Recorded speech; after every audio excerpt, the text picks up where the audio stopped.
ลมตะลม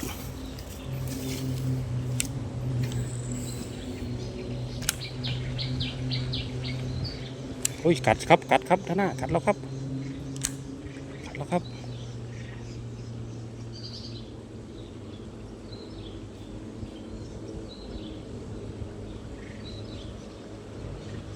โอ้ยป่าอยู่เนี่ยเต้ยป่าอยู่ครับป่าอยู่หนึ่งสอง